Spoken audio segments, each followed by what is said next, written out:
आपका। मैं हूं आपके साथ सचिन पाटिल। आप देख रहे हैं आनंद 24/7 और वक्त है 9 PM बुलेटिन का। चलिए शुरुआत करते हैं खबरों की। तो आज के दौर में हर तरफ एआई की चर्चा है। एआई की चर्चा इसलिए भी खास है क्योंकि दिल्ली के भारत मंडपम में आर्टिफिशियल इंटेलिजेंस 2026 की शुरुआत हो चुकी है, जिसकी औपचारिक शुरुआत आज शाम प्रधानमंत्री नरेंद्र मोदी ने की।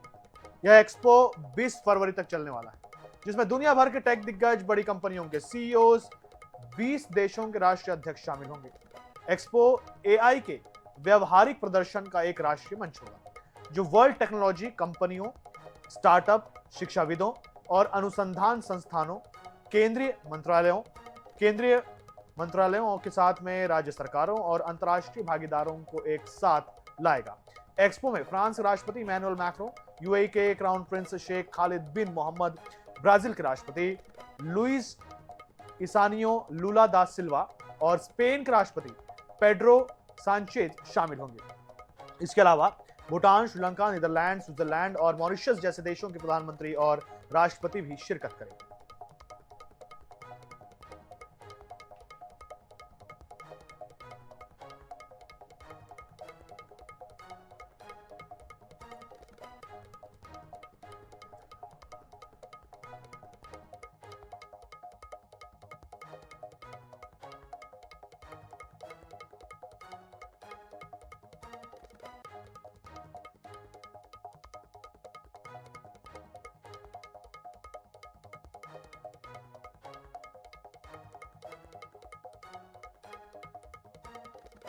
बहुत महत्वपूर्ण है और भारत इसे एक निर्णायक समिट मान रहा है, क्योंकि इसमें दुनिया भर की नजर है।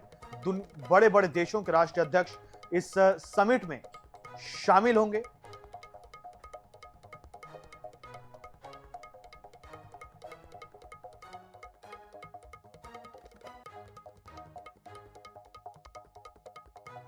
फरवरी का शेड्यूल आपको बता रहे हैं। देश विदेश के शिक्षाविद और थिंक टैंक और प्रमुख नेताओं के मुख्य भाषण और एआई इंपैक्ट समिट 2026 के बारे में आपको बता रहे हैं। विशेषज्ञों के साथ यहां पर राउंड टेबल चर्चा होगी।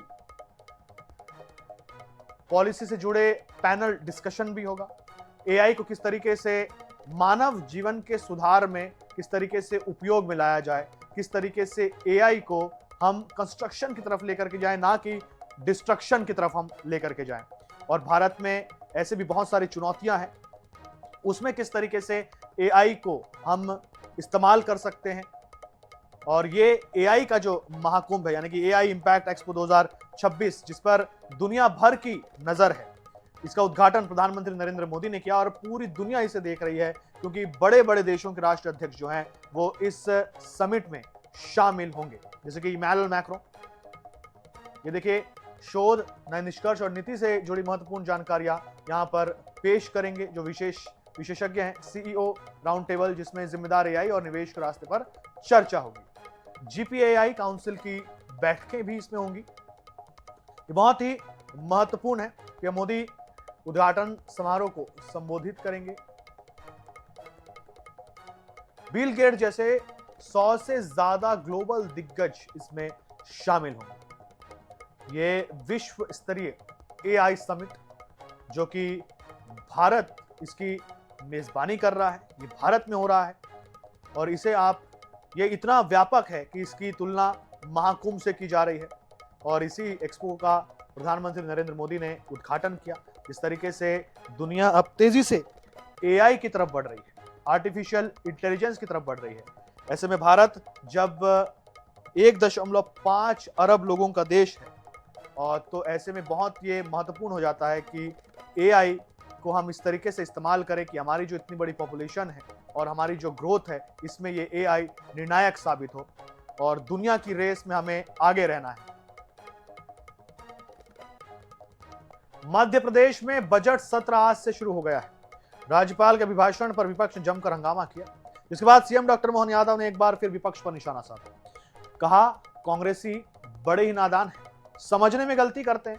कांग्रेस इसी कारण से अपनी विश्वसनीयता खो रही है। बजट का अभिभाषण सरकार का आईना होता है। आगे जाकर के पूरे सदन में इस पर चर्चा होती है, चर्चा में भाग ले, अच्छी बात है, तो सरकार की प्रशंसा करें। विपक्ष में हो तो सरकार की कमजोरी बताओ, मर्यादा पार जाकर राज्यपाल के अभिभाषण का विरोध करते हैं तो अच्छी बात नहीं है। नाच न जाने आंगन टेढ़ा। जनता कांग्रेस की बात नहीं मान रही है। कल से सकारात्मक रूप से सदन में इस पर चर्चा होगी। सरकार सभी बातों का जवाब देने के लिए तैयार है। वहीं वंदे मातरम पर उन्होंने कहा कि हमारे लिए सौभाग्य की बात है।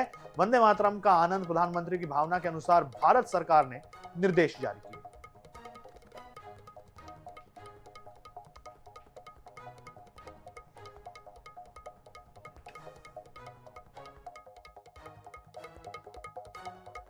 ने वो जो संसदीय कार्यप्रणाली को भी समझने में गलती करते हैं। कांग्रेस लगातार इसी कारण से अपनी विश्वसनीयता खो रही है, देश में भी और प्रदेश में भी। बजट का अभिभाषण भविष्य का एक आईना होता है जिस पर आगे जाकर के पूरे सत्र में चर्चा होती है। चर्चा में भाग लो, अच्छी बात हो तो आप प्रशंसा कर दो, कोई बात नहीं। प्रतिपक्ष में हो तो आप अपनी तरफ से कमजोरी बताओ, लेकिन अगर आप मर्यादा के दायरे के बाहर जाकर के राज्यपाल के अभिभाषण पर टीका टिप्पणी करते हो तो मैं मान के चलता हूं अच्छी बात नहीं। अब नाच न जाने आंगन टेढ़ा, उनकी जनता बाजार में बात मान नहीं रही है तो वो ऐसी नादानी की बात कर रहे हैं। मैं उम्मीद करूंगा कि कल से इस पे जब सकारात्मक स्वरूप से चर्चा होगी तो खुल करके प्रतिपक्ष अपनी बात करे, सत्ता पक्ष अपनी बात करे। हम सभी बातों का जवाब देने के लिए तत्पर हैं और हम अपनी सरकार को पारदर्शिता से, शुचिता से और लोकतांत्रिक परंपरा में जुड़ करके चलाना चाहते हैं। उम्मीद राजधानी रायपुर में भारतीय जनता पार्टी के सभी मोर्चा संगठनों की बड़ी बैठक कुशाभाऊ ठाकरे परिसर में आयोजित हुई। बैठक में क्षेत्रीय संगठन महामंत्री अजय जामवाल, मुख्यमंत्री विष्णुदेव साय और प्रदेश अध्यक्ष किरण सिंह देव मौजूद रहे। नवनियुक्त पदाधिकारियों को संगठनात्मक कार्यक्रमों को लेकर दिशा निर्देश दिए गए इसमें। और किरण सिंह देव ने कहा कि भाजपा मिशन 2028 की तैयारी में जुटी है और लगातार चुनावी मोड में काम करती है। कांग्रेस की चुनौती पर उन्होंने कहा कि पिछले चुनाव परिणाम सब कुछ स्पष्ट कर चुके हैं। भाजपा प्रदेश अध्यक्ष किरण सिंह देव ने आगे क्या कुछ कहा, सुनाते हैं आपको। छत्तीसगढ़ में भारतीय जनता पार्टी ने आज बड़ी बैठक की। सभी मोर्चा संगठनों को बैठक में दिशा निर्देश दिए गए। प्रदेश भाजपा अध्यक्ष किरण सिंह देव जी हमारे साथ हैं। क्या माना जाए कि इन बैठकों के माध्यम से नीचे तक पार्टी को मजबूत करने की योजना है या फिर 2028 की तैयारी शुरू कर दी गई है, माना जाए? हमारी तो संरचना नीचे तक की है। आज देखिए पूरे 7 मोर्चों की संयुक्त ऐसी बैठक यहाँ संपन्न हुई है। हमारे नीचे तक के पदाधिकारी, मंडल तक की इकाई के कार्यकर्ता पदाधिकारी इसमें सम्मिलित हुए। आदरणीय मुख्यमंत्री विष्णुदेव साय जी का भी इसमें मार्गदर्शन हुआ। आदरणीय क्षेत्रीय महामंत्री संगठन अजय जामवाल जी का भी इसमें मार्गदर्शन मिला। भारतीय जनता पार्टी के लिए कोई नया बात नहीं है। हम अपने संगठन रचना के साथ संगठन के कार्यक्रमों को कार्यकर्ताओं के माध्यम से नीचे तक ले जाते हैं, जनता के बीच ले जाते हैं। और ये मान के चलिए कि ये वर्ष भर चलता है हमारा कार्यक्रम। और जहां तक चुनाव की बात है, चुनाव के लिए तो हम हमेशा तैयार रहते हैं। ये बात सही है कि चुनाव नहीं है, लेकिन हमारे कार्यक्रम जो रहते हैं वो वर्ष भर चलते हैं। 1 जनवरी से लेकर 31 दिसंबर तक भारतीय जनता पार्टी अपने कार्यकर्ताओं के माध्यम से अपने कार्यक्रमों को नीचे की बूथ तक की जो इकाई है उस तक पहुंचाती है। भारतीय जनता पार्टी अपने कार्यक्रमों को लेकर लगातार सतत रूप से चलती रहती है। जो राष्ट्रीय स्तर से, केंद्र से जो कार्यक्रम आते हैं, प्रांत में जो कार्यक्रम बनते हैं, हम उसमें लगे रहते हैं।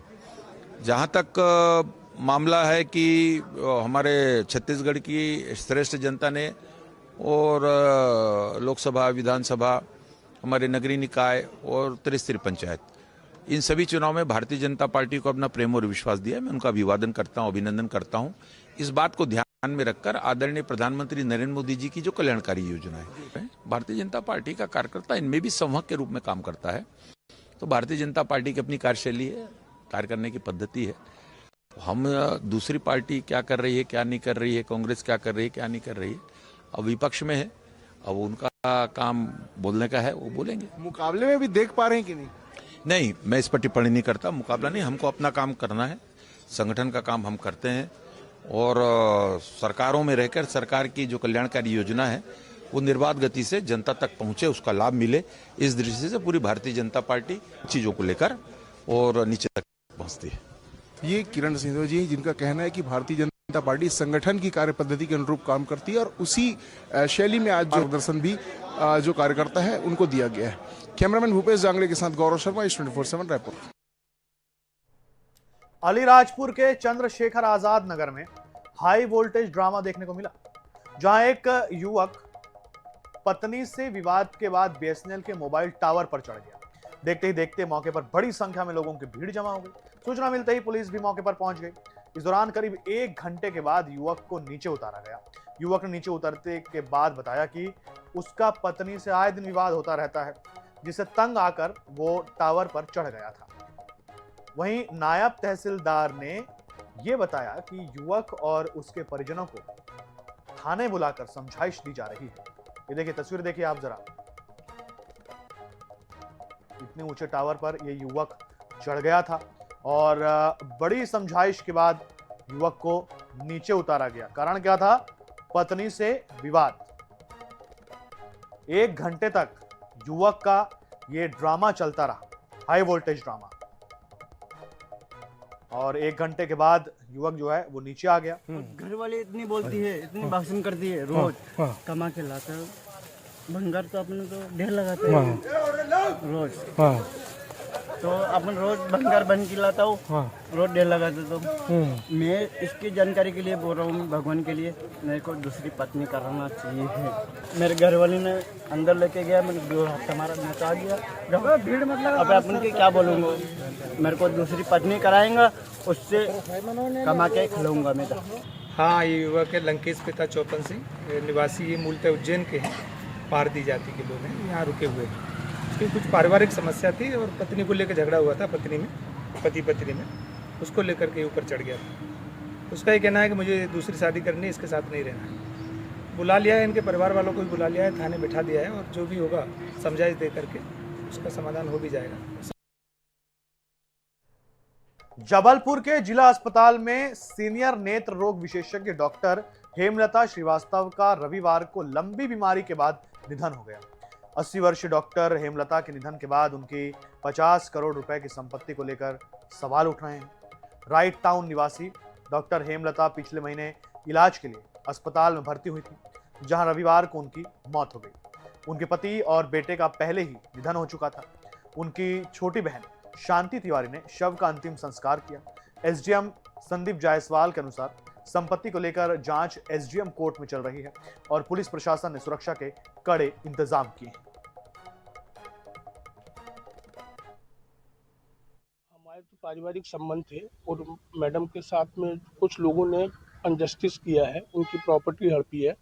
तो भारतीय जनता पार्टी चिकित्सक प्रकोष्ठ ने कलेक्टर को और एसपी को ज्ञापन दिया था कि इसमें उचित जांच कर और यह जो प्रॉपर्टी है सरकार खुद अपने पास रखे या नगर निगम रखे, क्योंकि ये लीज होल्ड प्लॉट है और इस पे चाहे तो नगर निगम एक्सटेंड कर सकती है लीज, या नगर निगम खुद अपने पास रख सकती है, क्योंकि इनका कोई वारिस नहीं है अब इस बचा है। तो ये नगर निगम के जो पट्टा शर्तें हैं उसके अनुसार ये चेक करना पड़ेगा कि वो दे सकती थी या नहीं। दूसरा, चूंकि उन्होंने जो गिफ्ट देने के बाद भी जो एसडीएम ने जांच किया, एसडीएम के समक्ष उन्होंने कहा कि ये गलत हुआ है मेरे साथ, तो इस वजह से वो जो गिफ्ट डीड है उसको रद्द करने के लिए भी जो है शक्ति जो है वो एसडीएम के पास वरिष्ठ नागरिक भरण पोषण अधिनियम के तहत है। क्योंकि वो एक सीनियर सिटीजन थी, 80 साल से अधिक की आयु थी, तो इसलिए उनको दे दिया गया है। वो सुन के उस जबलपुर के भेड़ाघाट क्षेत्र के बीकानेर मिष्ठान भंडार की दूषित मिठाई खाने से 19 लोग बीमार हो गए थे, जिनमें से एक 45 वर्षीय प्रोफेसर की नागपुर में इलाज के दौरान रविवार को मौत हो गई। फिलहाल भेड़ाघाट पुलिस पोस्टमार्टम रिपोर्ट का इंतजार कर रही है। अगर मिठाई खाने से मौत की पुष्टि होती है तो मिष्ठान भंडार के संचालक पर मामला दर्ज किया जाएगा। वहीं 7 लोगों का इलाज निजी अस्पताल में अभी भी चल रहा है।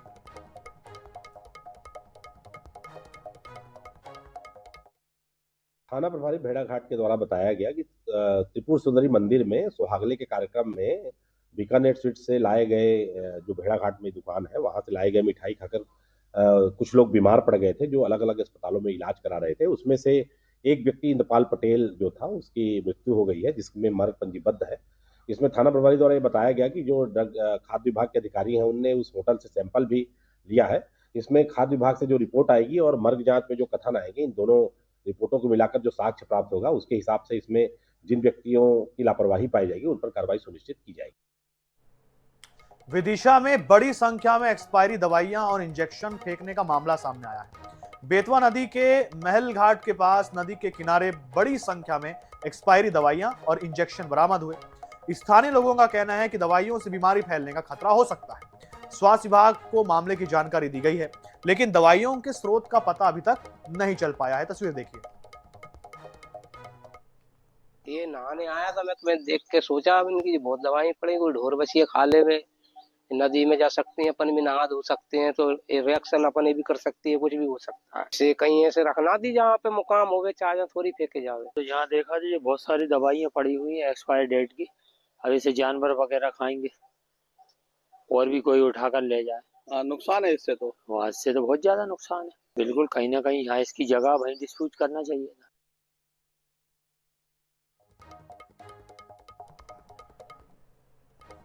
नर्मदापुरम के प्रसिद्ध काले महादेव मंदिर में शिवरात्रि के दूसरे दिन भस्म आरती का आयोजन किया गया।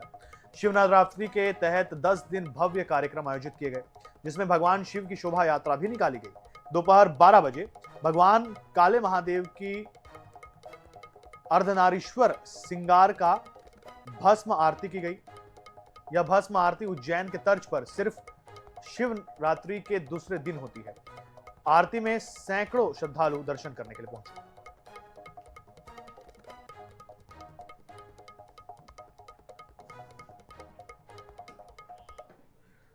और इसी के साथ 9 PM में फिलहाल इतना ही। देश और दुनिया से जुड़े रहने के लिए देखते रहिए आना 24/7। मुझे दीजिए इजाजत। नमस्कार।